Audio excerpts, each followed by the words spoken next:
Good afternoon to you all, and good morning to our friends in WA.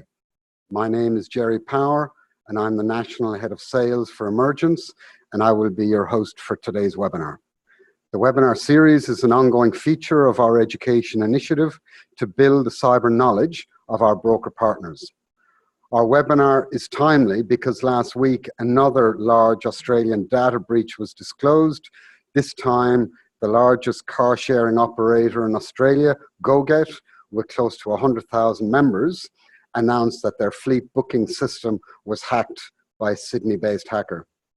Our expectation is that we'll start to see a lot more of these disclosures as we move into the new mandatory data breach reporting scheme, which comes into effect in 2 weeks' time on the 22nd of February.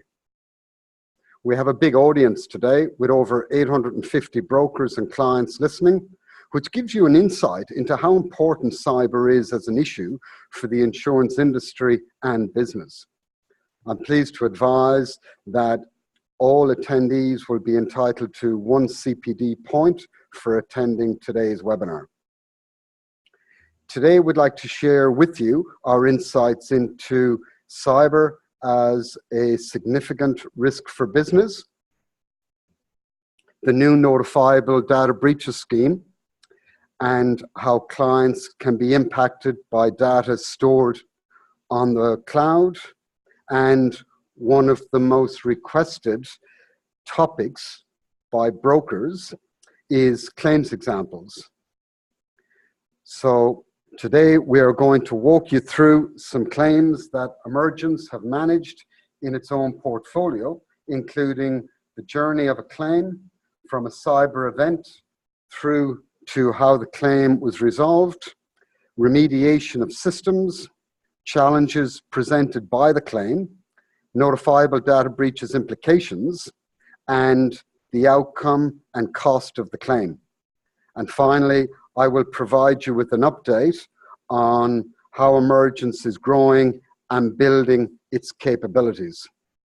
We plan for this webinar to go for 50 minutes with an additional 10 minutes for Q&A. Our promise to you is we will wrap this up in an hour so you can get back to your businesses.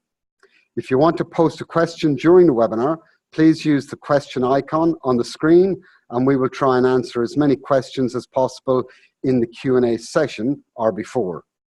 So, as you can see, we've got plenty to share with you today. As usual, we're providing this webinar in 3 different versions of the English language, so good luck with keeping up with us. If you've got no idea what we're saying, just follow the slides.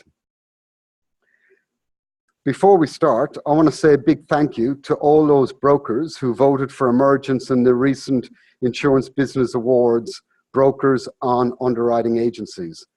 Emergence won the Broker's Pick for its cyber event protection policy and a silver medal in the cyber and IT liability category for its online portal. We are very humbled by these awards. We understand that service, quality, solutions and technical expertise are important drivers for you as brokers, especially with an emerging product like cyber.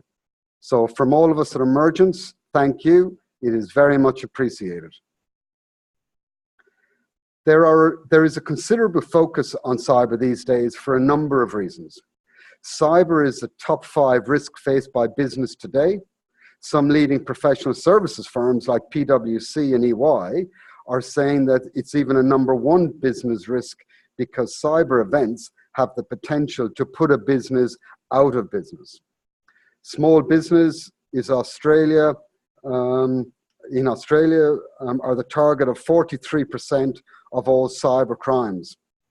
Use of the internet in Australia grew by 23% last year, and we're also seeing a massive increase in the amount of personal data being collected by companies who are now storing it in the cloud.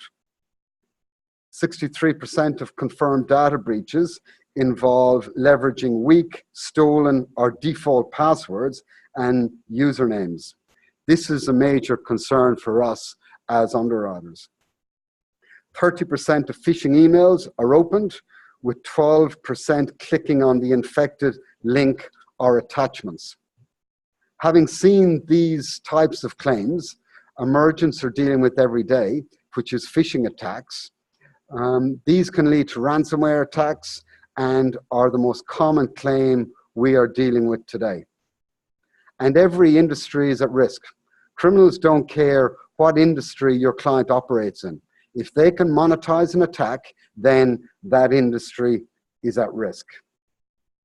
So let's move on to the important legislative changes that are about to occur in Australia and how it can impact clients with data held in the cloud. This is a critical development in Australian business responsibilities to advise clients and customers if their personal identifiable information has been compromised, even if that loss of personal information is due to an external cloud provider being hacked. To understand this issue in more detail, I'd like to welcome Ed Osborne of Spark Kelmore Lawyers. Spark Kelmore Lawyers have been associated with Emergence since its beginning in 2014. They have played an important role in developing the Emergence cyber wording over the last few years and are part of our 24/7 incident response team. From Sparks today, we have one of their young guns, Ed Osborne. Ed is a senior associate lawyer who focuses on general insurance and cyber risk. He advises insurers on underwriting and claims issues and regulatory advice. Ed works closely with our 24/7 incident response team, providing coverage and claims counsel. I'll hand you over to Ed to give you an insight into the issues facing clients with data held in the cloud. And Ed, over to you.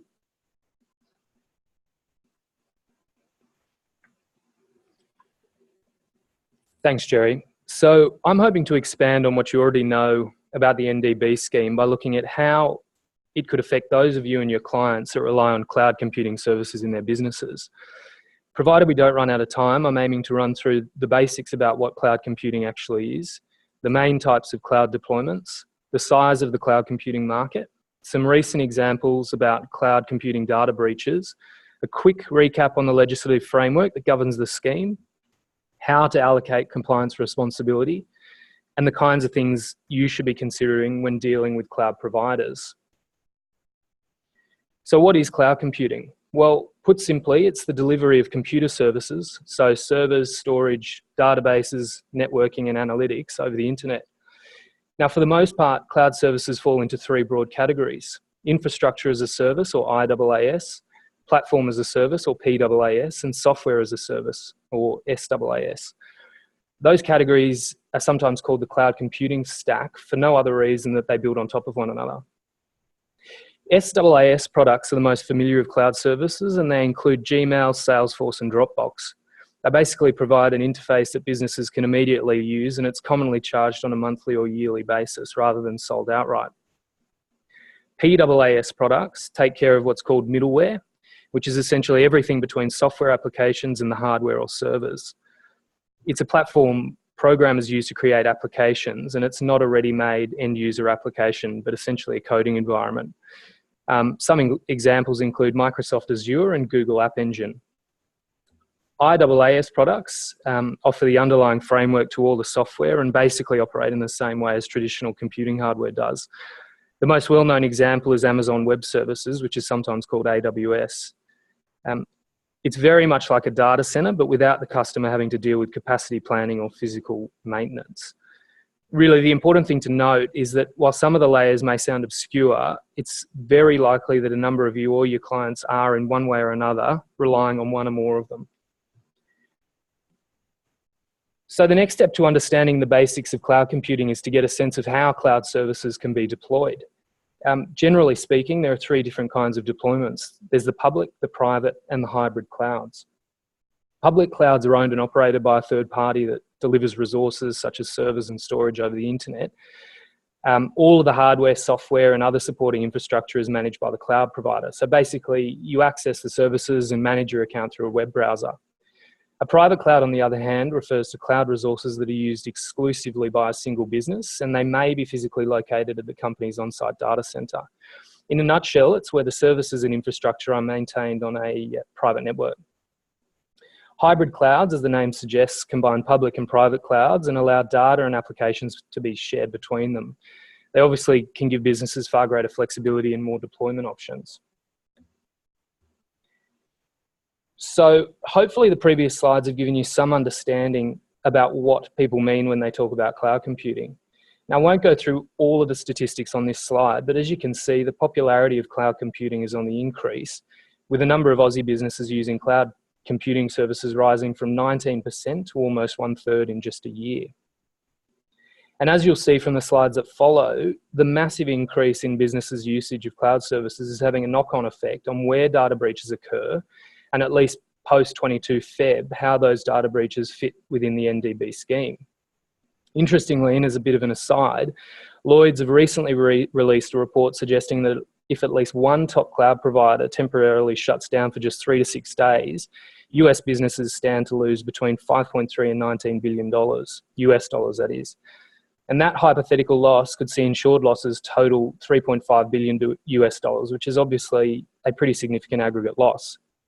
You may be asking yourself, so what if a US-based cloud provider shuts down? That's not going to impact my clients. Well, think again.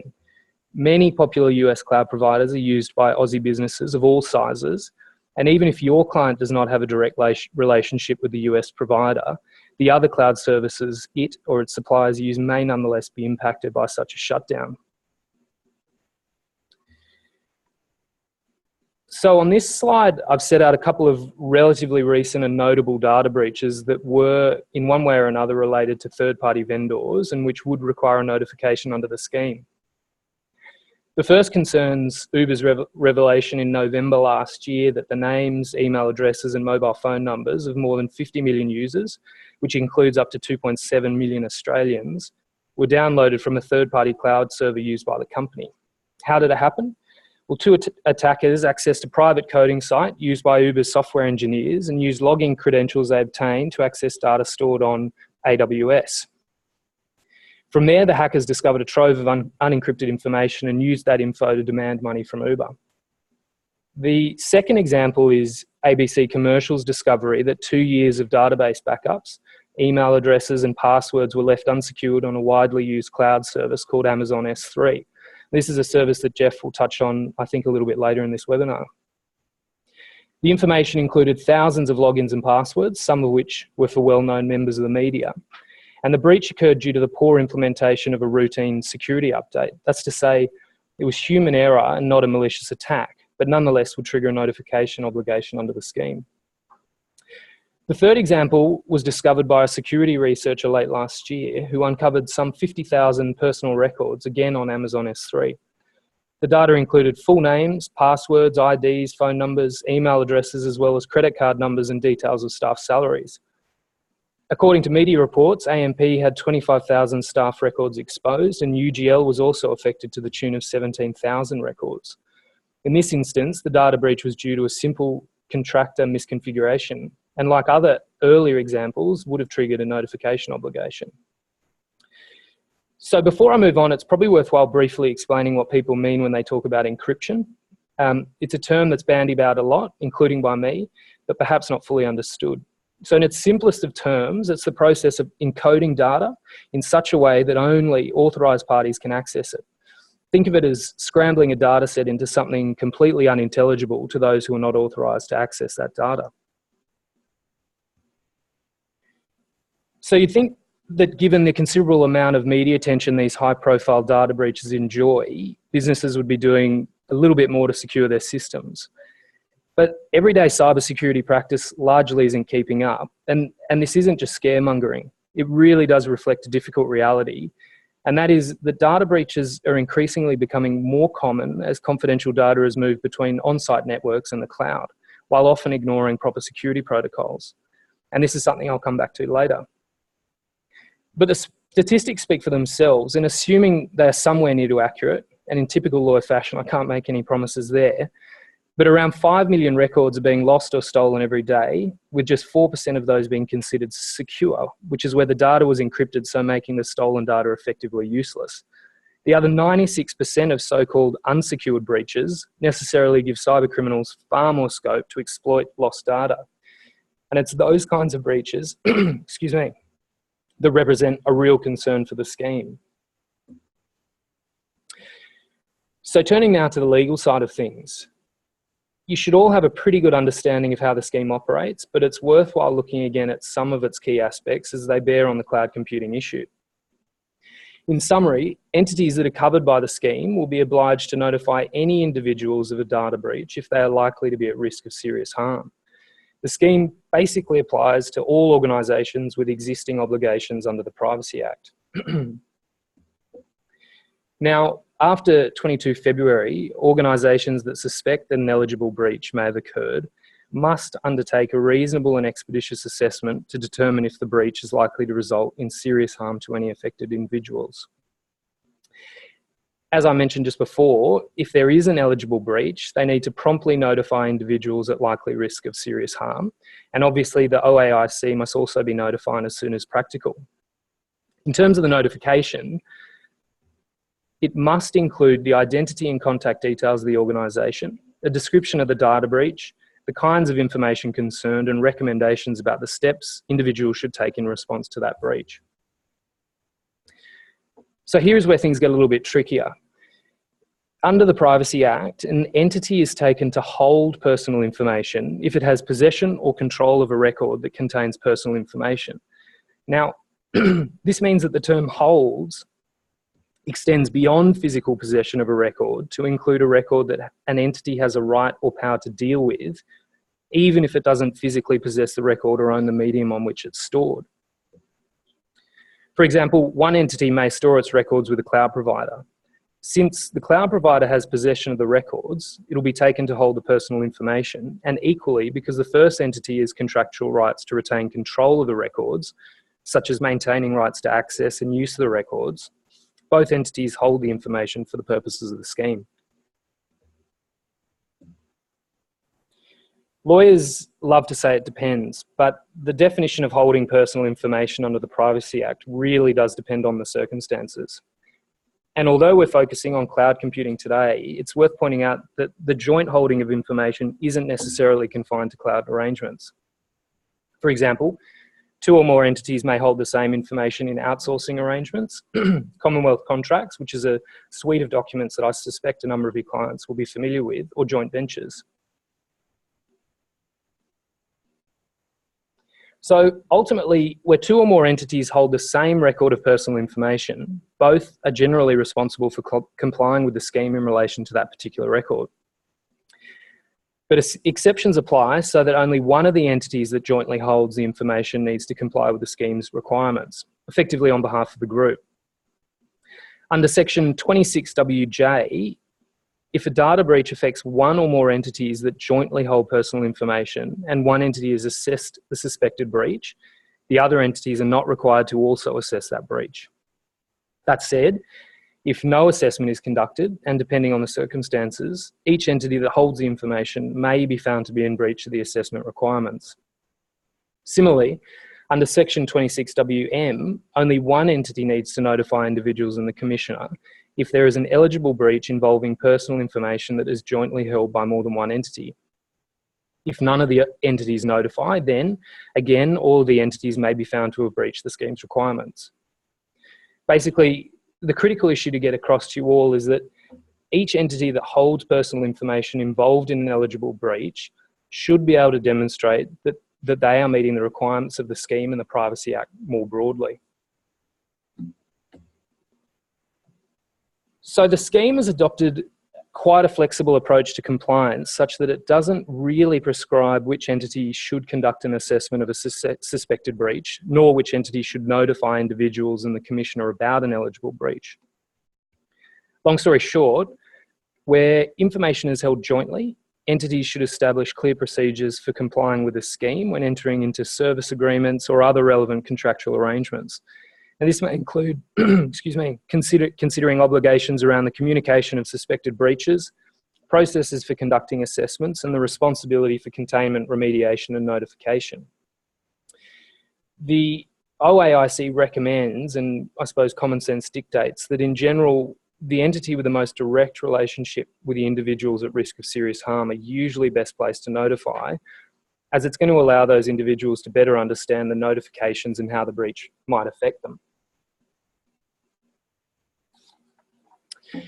So if you or your clients are subjected to the scheme and rely on cloud providers or any other third parties for that matter to hold, access or process personal information, it's critical that you carefully consider things like what aspects of data security you retain control over and what aspects the third party is responsible for, whether the third party's data handling framework is certified to a relevant Australian or international standard, whether the third party itself is obliged to notify affected individuals of a breach, and if so, does it have a robust DBR plan, and is it capable of thoroughly investigating and responding to suspected or actual breaches, whether the third party intends to use any of the data disclosed to it for its own commercial purposes, whether data should be encrypted before it's disclosed to that third party, whether the third party subcontracts any of the services it provides, and if so, how those subcontractors deal with and protect with any data held by them.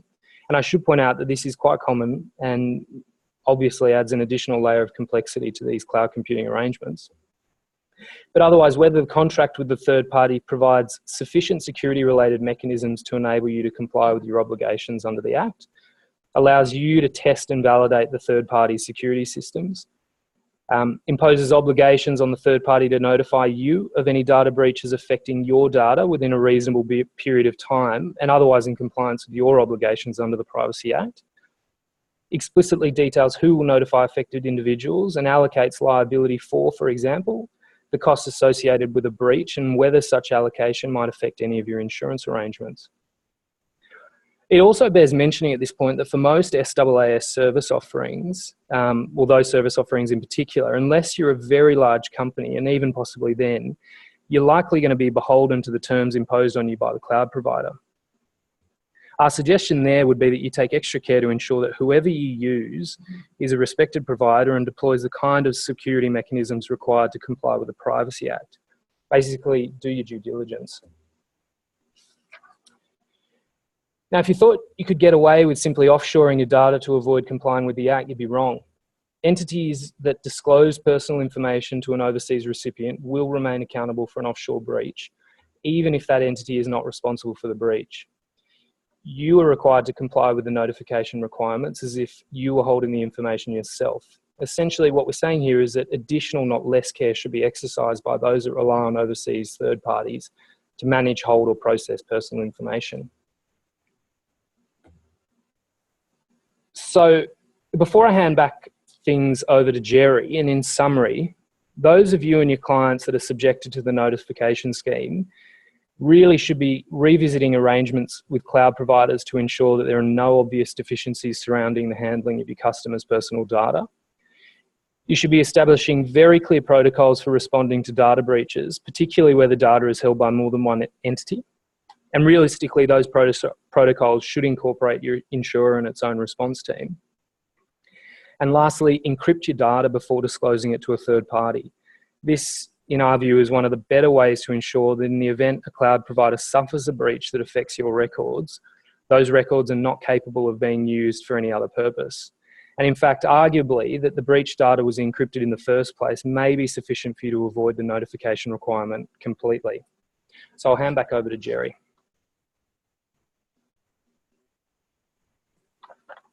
Thank you, Ed. Much appreciate your insights into how the NDB scheme is going to impact Australian businesses with data stored in the cloud. And it gives you a good understanding that the cloud introduces another level of complexity to the whole data storage issue. Now that we've got a greater understanding of the scheme and its impact on business stored in the cloud, let's move on to understanding how the emergent cyber policy responds when there is a cyber event. Helping us to get our head around that today is Jeff Gunlan, Head of Underwriting and Product Development for Emergence. Jeff is the architect of the Emergence cyber wording and pricing methodology. Jeff is going to walk us through 3 claims that Emergence have managed, talking about how we have responded and how the claims would have been impacted if the NDB scheme was in existence. Jeff has over 35 years of insurance and reinsurance experience, having worked with General Re in the US, Europe, and Australia.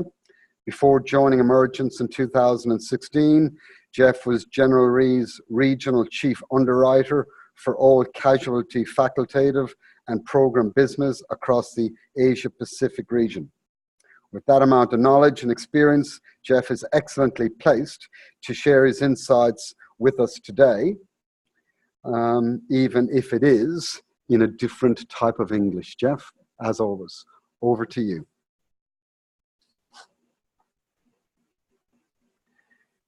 Thank you, Jerry. Let's look at a couple of claim scenarios that are likely to arise. Well, we're going to look at them through from the angle of cloud arrangements and NDB obligations. Now, obviously, I can't get into detailed specifics on these, but we do know these scenarios because they're based on real events, and we paid real money. First one is what I'll call lost in the cloud. What we got, just a thumbnail sketch here. We've got a financial services firm, fairly successful. We've got about just under 100,000 different client records. What happens is they get a ransomware attack, and they know that because the screen informs them that the files are locked, and of course they're happy to give them the key to unlock it if the ransom is paid. Now, luckily, this client had several backups, both on their own local network and in the cloud. And generally speaking, that's a very good defense against the ransomware. Now, this was a particularly pernicious sort of malware that was used, and unfortunately, it compromised all the records, including multiple backups. So we've got the company database and the internal operations that are compromised now, all these records out there. The firm cannot conduct business. Well, first thing we do is we try to get the data back. Can we decrypt it? We don't really like to pay ransoms. It may be in the short term the cheapest option, but if we can unlock and avoid doing that, that is I think the prudent path to go. We couldn't do that. It looked like, after going back and forth with the criminals, that if we paid the ransom, which was actually pretty substantial, that we would be able to unlock the files and reestablish their operations.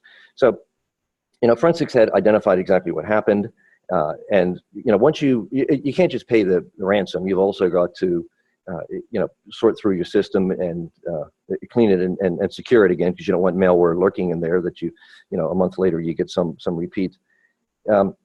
Along with that, of course, there was some recommendations how you might achieve more robust security. The reconstruction of the data here would have been possible through some other means. The data existed outside the company at various locations as well, but it really would have put the firm in a terrible spot, actually, because not only would it have been costly, but the disruption to the firm and the damage to their reputation would have been huge. Policy respond, potentially under Section A, the business interruption coverage. The Section C response costs, of course, it almost goes without saying. And in this case, we had a professional firm, so one of the relevant possible exclusions would be the exclusion of professional indemnity type claims, because third-party claims, because you have coverage for that elsewhere already, so no sense doubling up there. What happened here was we were able to, with very minimal disruption, restore the data, clean the system, get them back up and running, and you wanted to avoid the situation where you had to shut down for even several days or perhaps longer, several weeks, because that is going to be devastating. It's a high trust, high service industry they're in, and who knows what the long-term effect would have been, but they wouldn't have had 100,000 records anymore.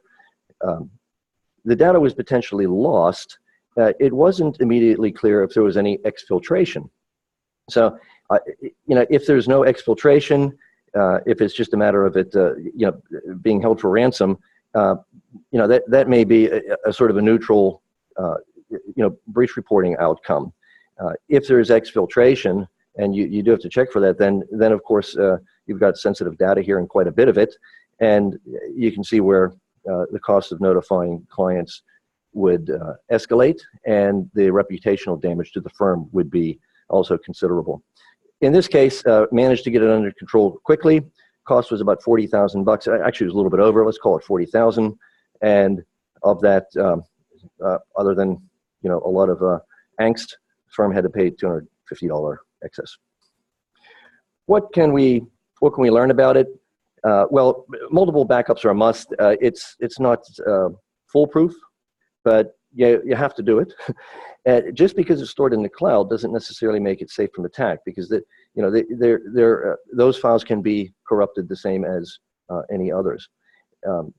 Obviously, it's not just the NDB, but the impact can be phenomenal if you're in a high trust business and you've got to report to your clients. So this is where reputational damage, I think, is going to be very substantial. GoGet or any other claim that gets notified could have turned out differently. They managed it well, and they managed to maintain their customer trust. That's a good model, I think, of some excellent handling, including the PR. Now, this is a question. Ed mentioned encryption. So is encryption a good idea? Absolutely. Does it work? Well, yeah, it's very good at protecting data. You can see this is sort of a security in reverse. The data was encrypted. They knew what those files should have contained, but they couldn't get at them. It was all encrypted. Now, you can picture the reverse situation. If your data is encrypted and happens to be exfiltrated, then you've got a potentially good defense against the need to notify. Let's look at the next one, called the case of the leaky buckets. We all know Amazon from as a book vendor, sell other things. Of course, they're huge in the IT space.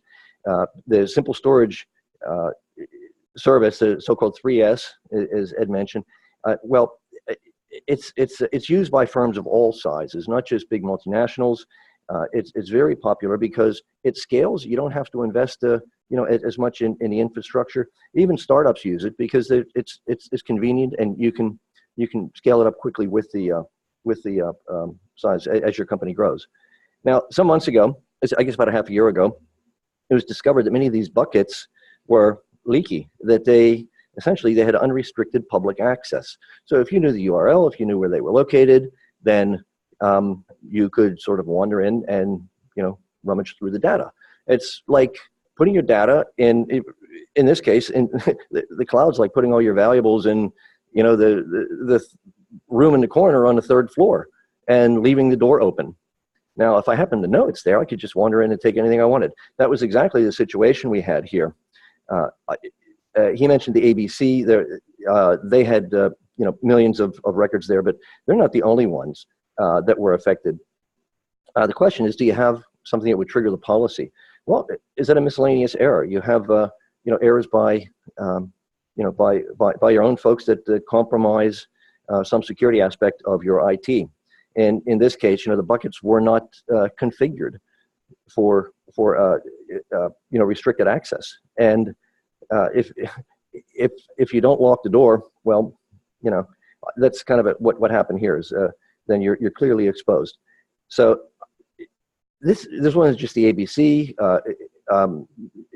It also happened to firms that you would never expect, such as well, actually, I shouldn't name names, but very top-tier firms, including some of the IT firms that you think would have known better. But it really became pervasive.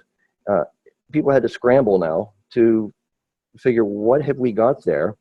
Do we have to report anything? Has there been a breach? I don't know. The door was open. Who came in? Who took what? Did they get any relevant data that would NDB would apply to? Is there any imminent danger to those parties? The big problem here was, who knows what's been accessed? So the fix is actually relatively easy. Immediate reconfiguration for secure access. Now, the tricky part here, and the challenge comes in determining the scope and scale of the breach. Do you have to brief the commissioner? How do you manage customers, employees, possibly plaintiffs? We've got, Insured says we've got clients who trusted us with their intellectual property, their patents. They're developing new products, and that's all out there now. So you may have some third-party exposure. It's a case where the reputational damage is such also that it became so widely known. I would say, if you haven't seen an article on it, just Google, 3S access or configuration issues. There was a high degree of publicity across the industry. Even though it's well known, there are still, last I read, actually about 6 weeks ago, I read, there are still about 6 or 7% of buckets that they think were not reconfigured for security. So Section B, losses to others, is the big one here, whether you're going to face any third-party claims. Response cost, in this case, it's very easy in terms of reconfiguring it, but preparing for and determining what's been accessed and how, going through all the logs, that takes a bit of time and effort. I mentioned the known facts. If you had a leaky bucket and you didn't know about it, that's one thing. But if you're 6, 8, 10 months into it after the news has broke, I think that's sort of a known fact. You probably should have addressed it. There could be other lines involved, directors getting sued, issues with IP or patents. Most of the buckets, most of them were secure. As I mentioned, there's still a single-digit percentage, but surprisingly, not all companies have done it. The first-party costs were modest, third-party TBD, and the outcome for the NDB really will vary by company and what's been accessed. Here's another case where if you had encrypted the data, then you would probably sleep a lot better, because even if something had been exfiltrated, you would be able to rest assured that it probably was not accessible by those third parties.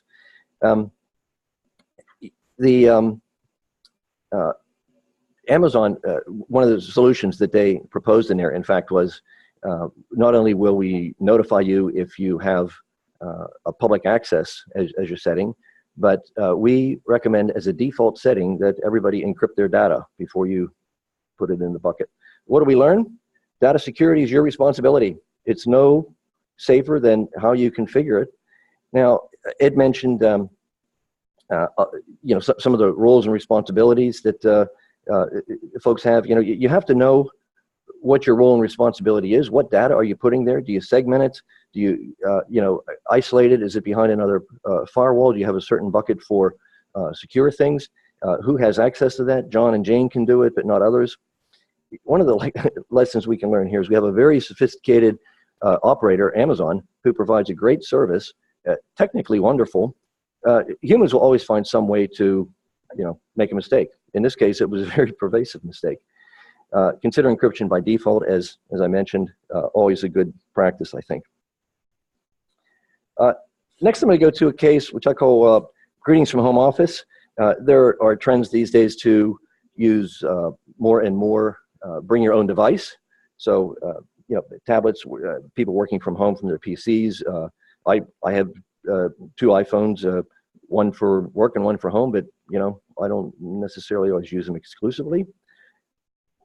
In this case, we've got another financial services firm, small firm, under 3 mil, and they get hacked. Now, how did they get hacked? Well, there was unauthorized access, and it looks like it possibly came through one of the employees' own devices through keylogging or whatever. They managed to get the credentials. They take the typical path, get inside, rummage around, escalate your privileges till you get into the, well, in this case, a lot of the stuff was in the cloud.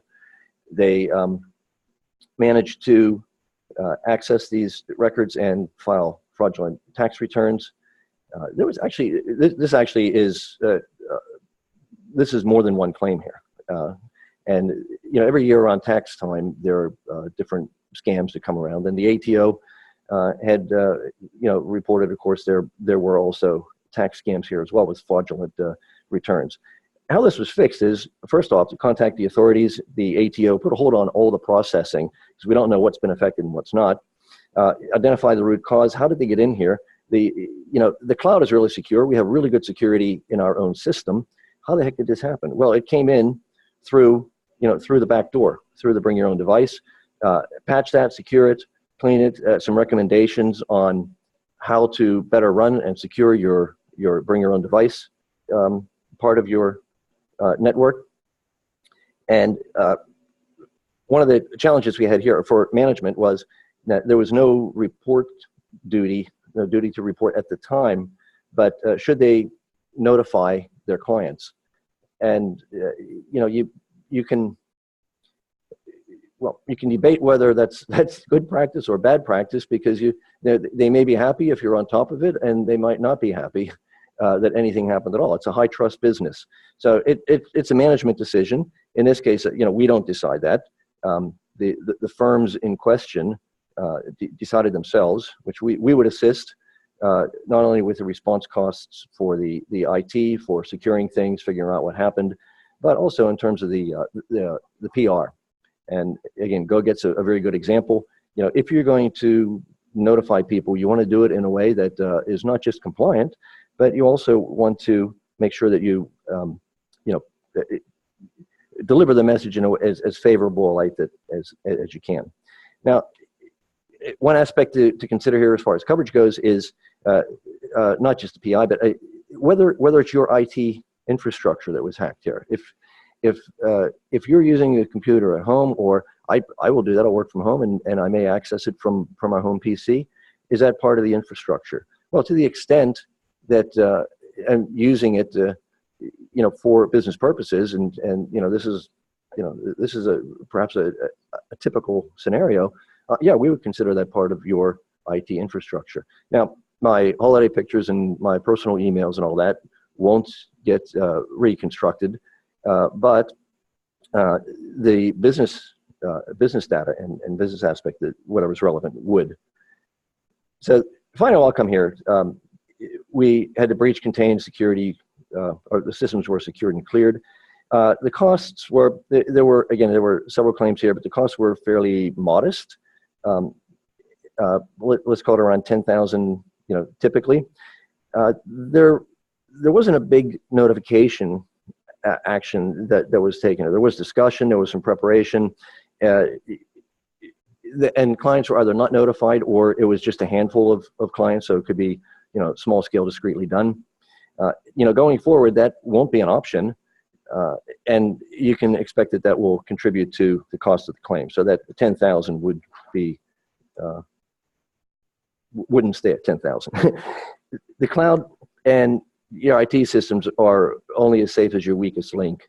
So, you have to look at your entire perimeter, unmanaged or unsecured devices, or that have a different security, level or standard. That's the key entry point there. The weakest link is what they're going to find and hack into. I mentioned you won't have the option of handling discreetly. I think it will be interesting to see how public reacts to a lot of these notifications, and costs will increase, I think, as a result, simply because it's cost money to do it. Now, a couple of thoughts on clouds. Does it have any implication as far as data backup or redundancy, segmentation, bucketing, firewalling, etc.? How you configure things, who you give access to? No, those are all essential parts. But it becomes more important than ever, I think, that your infrastructure and how it's all set up and configured, including your relationship with a cloud provider. It's a great solution, but you've got to know. Ed pointed out a lot of points to regulate. Know your roles and responsibilities. Get a quality vendor, and understand, not just in theory what's supposed to happen, but do you have plans to address it, when it does happen. So preparation is really key here. Data breach notification plans, and crisis management continuation, business continuation plans, etc. Encryption is your friend. It can impact greatly the need to notify. It's just really good practice. If you're going to put it in the cloud, or whether you do or whether you don't, who's responsible for doing it? Do you do it before you put it in the cloud? Do you have them do it at, what level do you use? Which data? You don't have to encrypt everything, but have you segregated your really critical data And are you putting that in your most secure bunker with encryption applied? There may be data that really is much less valuable, and if you have few resources, you may want to protect really what is key to your business, what's going to cause disruption, what's going to lead to a notification, etc. I'm going to hand back to Jerry with that, and thanks for your attention.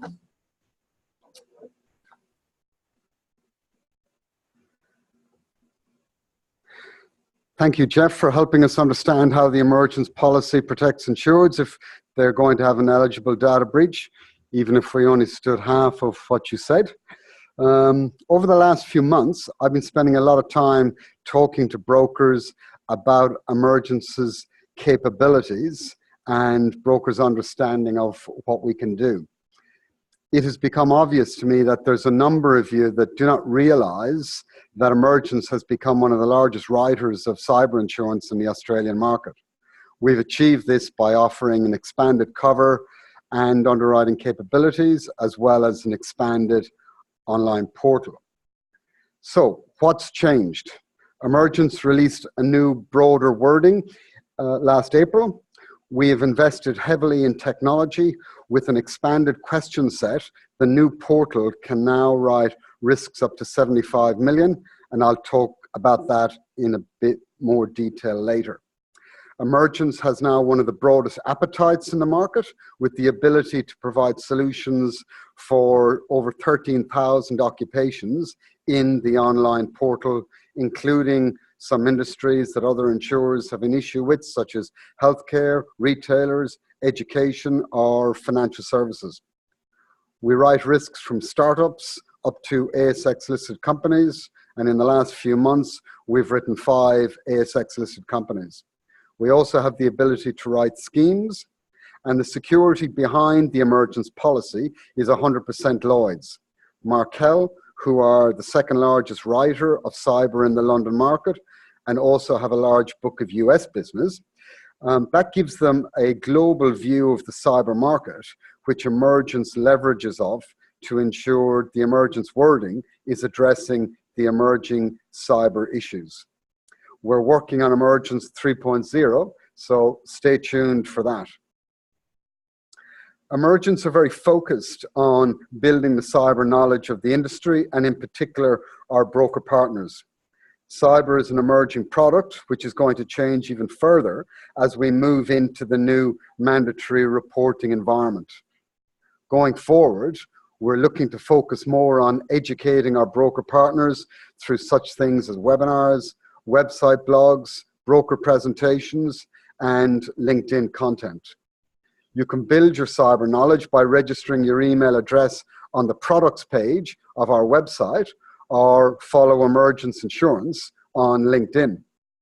As an incentive, today we're offering a $250 Visa gift card for any of you who follow us on LinkedIn between now and next Wednesday, the 14th of Feb. We will advise the winner of the prize by email on Friday, the 16th of Feb.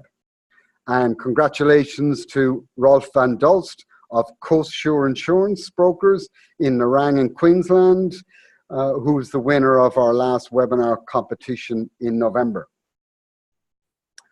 As many of you would know, brokers who have access to the Emergence portal have the ability to quote and bind risks up to 75 million in revenue on policy limits ranging from anywhere between 250,000 and 10 million. Offline, as underwriters, we've got the ability to look at risks with revenues well above that, or require policy limits up to 20 million. The cover can be tailored to your client's requirements with multiple deductibles and options for length of BI cover. You can also select additional coverage options to build a cyber program, such as adding cyber theft, contingent BI, which is very similar to a supplier's extension under an ISR policy, and tangible property cover if your client's IT infrastructure is damaged or destroyed as part of a cyber event. If any brokers are listening today require access to the system, please email info@emergenceinsurance.com.au and request access. For assistance on any cyber-related issues, please feel free to contact any of the Emergence underwriting team or our incident response team. Our incident response solution is managed from Sydney in partnership with Cunningham Lindsay, who are experts in their field and understand the importance of immediately mitigating potential threats to your client's business. The Emergency Insurance Response Team is available 24/7 and manage the claims process on behalf of clients to minimize the threat and save time. The team includes IT investigators, forensic accountants, lawyers, public relations, and crisis management consultants. So I hope our webinar today has given you an understanding of the significant risks that face your clients, the changing legislative environment that Ed talked us through, which comes into effect on the 22nd of February, and how the emergence policy will respond to address the new legislative responsibilities. So a number of you have posted questions, so let's deal with them as many as we can. So let's go for the first one. So we have a question, Sirius, can you confirm the definition of personal information? So Ed, can I get you to talk through that one? Yep. So look, personal information is defined in the Act, and it's defined pretty broadly. Essentially, it constitutes information or an opinion about an identified individual or someone that is reasonably identifiable. The sorts of things that that's likely to include is credit information, race or ethnic origin, tax file numbers, health information, even things like private or family life, information, opinions about work practices, and habits, those sorts of things. Okay, so there's sort of key point out of that is personal information can be a range of issues, you know? Another question, I hear the term serious harm being used extensively. Is there a definition for serious harm? And could this be deemed as simple as a credit card being used and only having $10 deducted from it? It's a good question because it's the cornerstone of the legislation. Do you want to talk us through that, Ed? So that scenario, yes, quite possibly. Serious harm was deliberately not defined by legislators in the Act. There is some guidance in the explanatory memorandum, and also the Commissioner provides a little bit of, I suppose, background and detail around what they perceive serious harm to be. So it does come down to a judgment call, but the sorts of things you'd be looking for are obviously physical or psychological injury, emotional or financial distress, and possibly reputational harm. But aside from that, the Act itself is deliberately silent on it, and ultimately it does come down to a judgment call. But if you are going to be affected financially or there's reputational harm concerned, then that's likely serious harm. Thanks, Ed. Just looking at some of the others, why can't hackers encrypt data? So the technology around encryption provides the capability for the data to be jumbled in such a way that when it is in transit, that information cannot be de-encrypted, and when it arrives at its target destination, the appropriate person or their software has decryption capabilities, which then unjumbles the information back to its original form. So it's a very efficient way of dealing with data from an underwriting perspective. It's one of our key underwriting questions, and we provide premium relief for people who demonstrate good practices such as encryption. Jeff, question, is it true one of the major causes of home office hacking can be through baby monitors in the home? Well, that's an important point that's raised there. I guess maybe it depends on your baby monitor, but generally speaking, it's not just monitors. You know, we've got a wide range of devices that you know, smart devices of every description. You may or may not know what sort of you know, chip or software is contained in there. Most of these devices are many of them are not updatable. So you can't patch or fix as you would your PC or your phone, for example. They come with the default passwords that never get changed. You know, from the moment it leaves the store till it finds its way to the bin, you know, they stay the same with both the firmware, the software, the passwords, and so forth. They're increasingly being targeted. You know, botnets are increasingly becoming a problem. One of the more recent developments here is the using botnets and various home devices for mining Bitcoin. There's spyware that can be loaded into these things, etc. So you want to think twice before you connect. Some people even, some IT guys will even say, well, if you can, you should have two networks. You know, one secure, one not. That's probably not practical. You know, laptops are cheap. I get a separate laptop, do my banking on that. You know, keep it separate from everything else. That's one way to do it. Thanks for that, Jeff. One of the other points that the sort of baby monitor introduces is the next wave of challenges for the public is the introduction of the Internet of Things, because the level of security that has been incorporated into IoT devices is a disgrace. As an industry, the manufacturers have left everybody down, and there's a train crash waiting to happen in relation to IoT. So looking at some of the other questions, is there an indication as to how the fines will be if an entity is found to be inadequate and breaching the regulator, or is it just dependent on liability? It's a good question.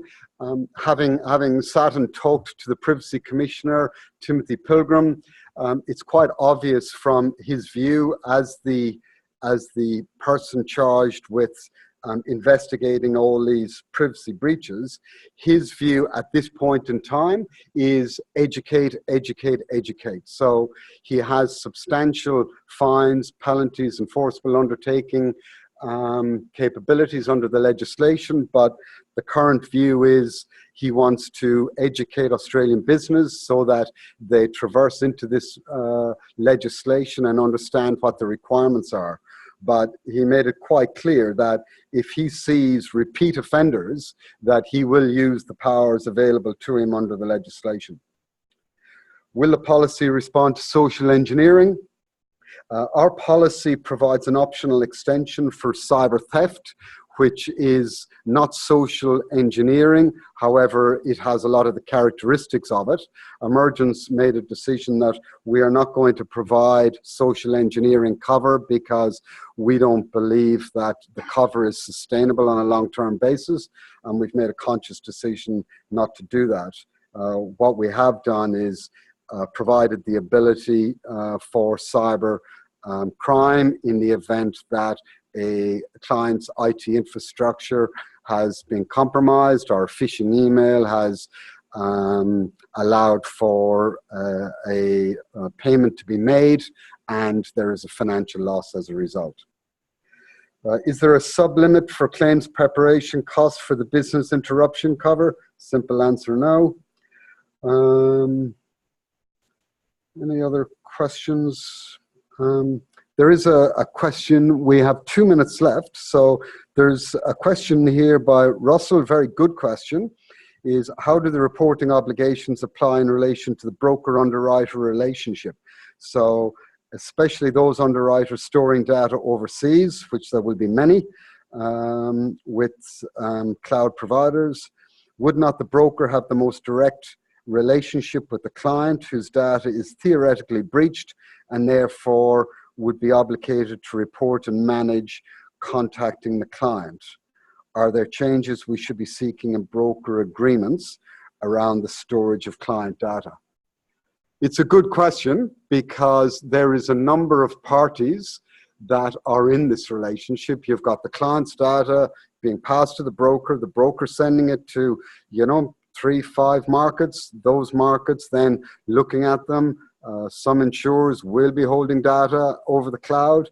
If you've got a particularly complex risk, the insurer might be engaging reinsurers or even reinsurance brokers to come up with solutions. So there is a number of people in the chain here. Ed, have you got a view? Look, that's a pretty tricky scenario to hammer off in a couple of minutes, but I do agree that ultimately it's a judgment call on who has the most direct relationship with the insured.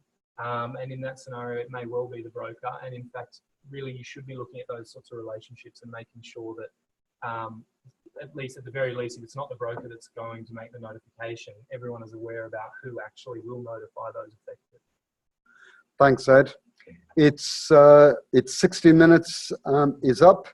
I want to, before I sign off, I want to leave you with a visual of the challenge we all face when dealing with people as our last line of defense. I promised you we'd finish the webinar in 60 minutes. On behalf of Emergence and Spark Elmore, I'd like to thank you for taking the time to join our webinar today. I hope you found it educational and useful in building your own cyber knowledge and giving you the tools to assist in having a more informed conversation with your clients. As I mentioned earlier, all attendees will be entitled to 1 CPD point. We will automatically send out the certificates of attendance to the email address you used to register for this event. For those attendees listening as a group, such as in a boardroom, please send a list of attendees after this webinar, including the full name and email address to info@emergenceinsurance.com.au so we can issue each attendee with a certificate of attendance. We are recording our webinar today and will send those of you who have registered for today's event a link in the near future so that you can share it with any other staff who are not able to tune in today. We will also send you a short survey to gain your feedback on how today's webinar was and to get your thoughts on what cyber-related topics you'd like to see in future webinars. We would really appreciate if you could complete the survey and return it to us in the next few days. We will be using the feedback to plan our webinars in 2018. The next webinar in our series will be in May, so keep an eye out for that. We'll send invites out a few weeks beforehand. This is the official end of the webinar. For those of you who have joined, on behalf of the Emergence team, goodbye and enjoy the rest of your day. Thank you.